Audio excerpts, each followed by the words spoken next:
Doctor Ricardo Hermili. Buenos días, excelentísima Corte y participantes de esta audiencia pública. Finalizando esta extensa pero fructífera audiencia, me presento en representación de la Asamblea Permanente por los Derechos Humanos, pero articulando esta contribución juntamente con los abogados patrocinantes de los organismos de derechos humanos con los que interpusimos la acción de inconstitucionalidad contra el nombramiento de María Teresa Day como ministra de la Suprema Corte de Justicia. Así entonces, esta locución es parte de una de mayor extensión que compartimos con los doctores Alejandro Acosta, quien me precedió en el uso de la palabra, y el doctor Alfredo Guevara.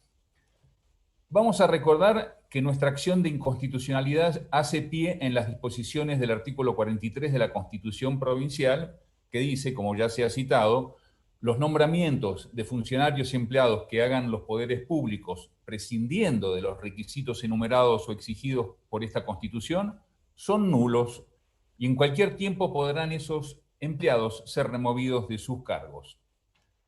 Sobre esta categórica base nos hemos visto urgidos a acudir ante esta excelentísima Corte pidiendo justicia y que se respete uno de los marcos en el que se construye la habitabilidad de nuestro pueblo.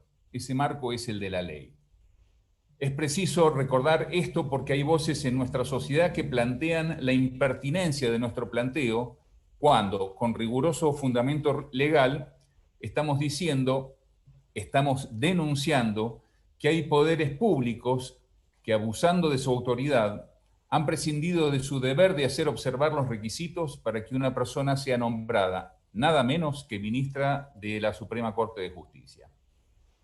En la fase final de la audiencia, antes de entrar a la cuestión central, nos es preciso expresar, aunque sea mínimamente, la preocupación por el empeño de muchos de los que no se hicieron presentes de querer reducir la cuestión planteada a una disputa más entre oficialistas y opositores.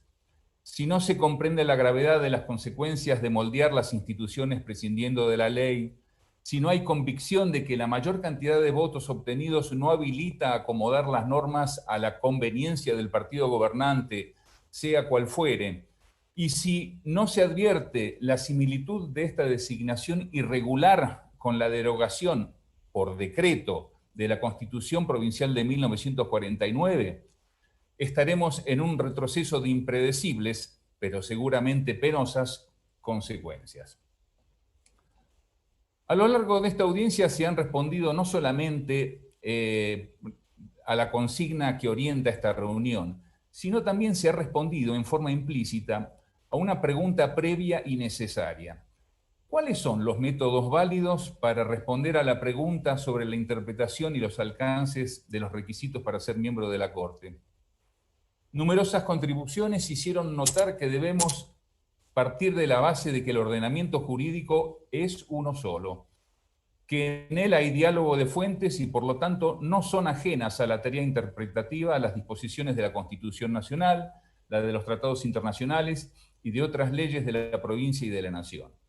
Este criterio se verifica en el artículo 1 de la Constitución Provincial, en el primero de nuestro Código Civil, Comercial y Tributario, Ley 9001, está también presente en el artículo 1 de la Ley de Procedimiento Administrativo 9003, está en el artículo primero del Código Civil y Comercial de la Nación, entre muchas otras normas.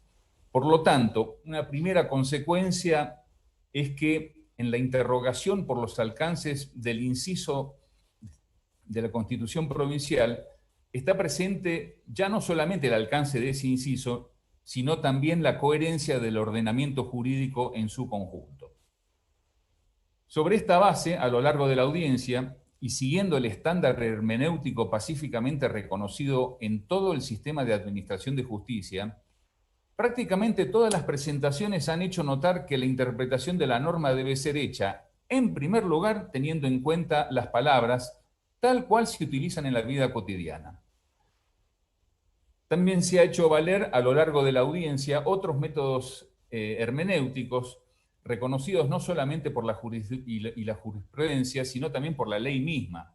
Estos métodos tienen que ver con interpretar según la finalidad perseguida por la norma, las leyes análogas, las disposiciones que surgen de los derechos humanos y los principios y valores jurídicos.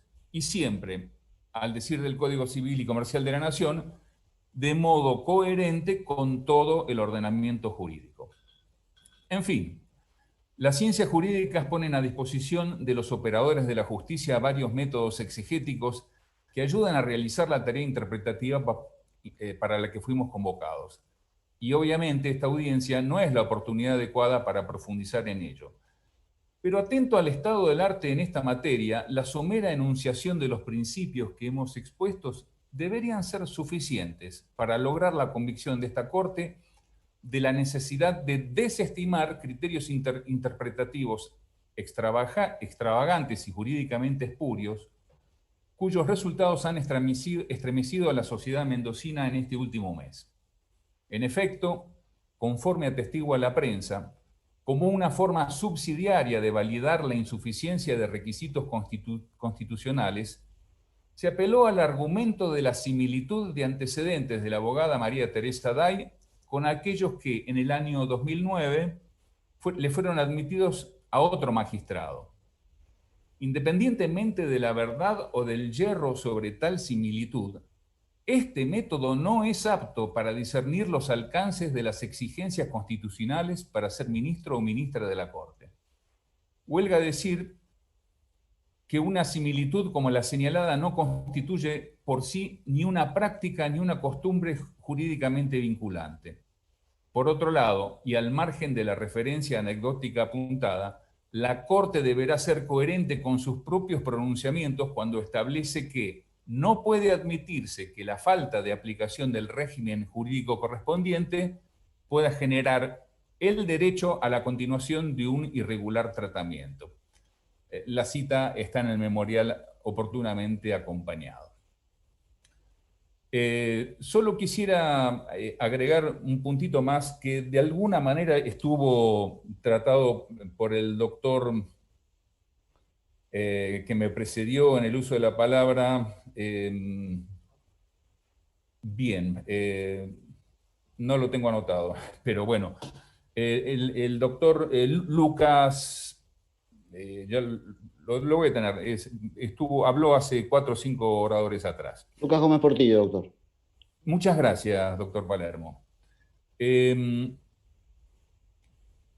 empezó a desarrollar un tema que me pareció que compartimos, que suscribimos y que puede ser ampliado.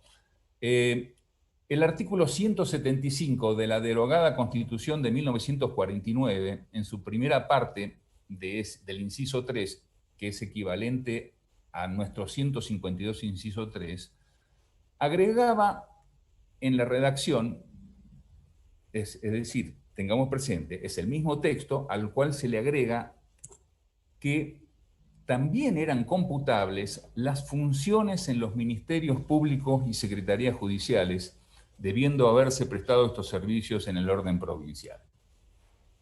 Ahora bien, tras el golpe de Estado de 1955, el dirigente radical Isidoro Busquets fue impuesto como gobernador de la provincia de Mendoza y derogó mediante un decreto esta Constitución.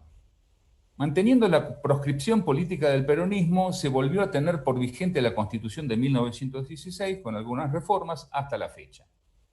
Indudablemente tenemos por ilegítimamente derogada a la Constitución del 49, pero en la situación heredada y de hecho vigente, no es admisible que no se tengan en cuenta las consecuencias de haber suprimido el reconocimiento de ciertos antecedentes computables para ser juez o jueza de la Suprema Corte de Justicia en la Constitución de 1949.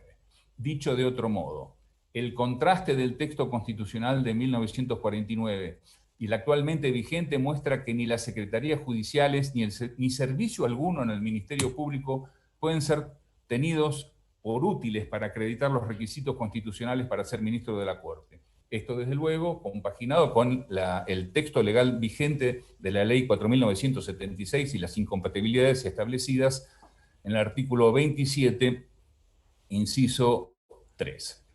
Señor presidente, audiencia, el doctor Guevara será el encargado de finalizar nuestro alegato. Agradecemos desde ya la oportunidad brindada y saludamos respetuosamente a usted y a todos los participantes. Muchas gracias.